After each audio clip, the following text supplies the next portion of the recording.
মুন্সিগঞ্জে শ্রীনগরে আদালতের নিষেধাজ্ঞা অমান্য করে মার্কেট নির্মাণের অভিযোগ উঠেছে।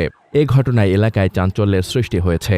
বৃহস্পতিবার বিকেল থেকে শুক্রবার পর্যন্ত উপজেলার ভাগ্যকুল ইউনিয়নের বালাসুর চৌরাস্তা এলাকায় মধ্য কামারগাঁওয়ের তমিজউদ্দিন শেখ ও তার সহযোগীরা নিষেধাজ্ঞা উপেক্ষা করে মার্কেট নির্মাণ কাজ চালিয়ে যাওয়ার অভিযোগ পাওয়া গেছে। ভুক্তভোগী রাসেল বাদী হয়ে তমিজউদ্দিন শেখকে প্রধান বিবাদী করে মোট 4 জনের বিরুদ্ধে শ্রীনগর থানায় একটি সাধারণ ডায়েরি করেছেন। অভিযোগ সূত্রে জানা যায়, কামারগাঁও মৌজার RS 4011 দাগের 42% জমির মধ্যে 7.68% জমি রহিমা খাতুন ক্রয় সূত্রে মালিক হয়ে ভোগ দখলে আছেন।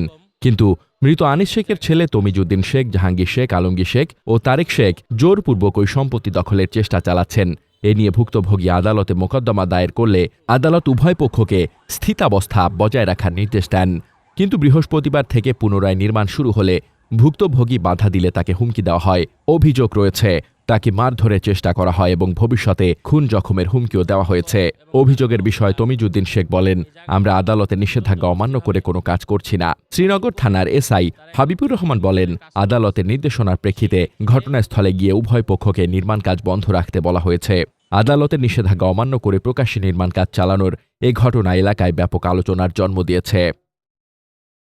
মোহাম্মদ শামীম রেজা, দৈনিক খোলা চোখ।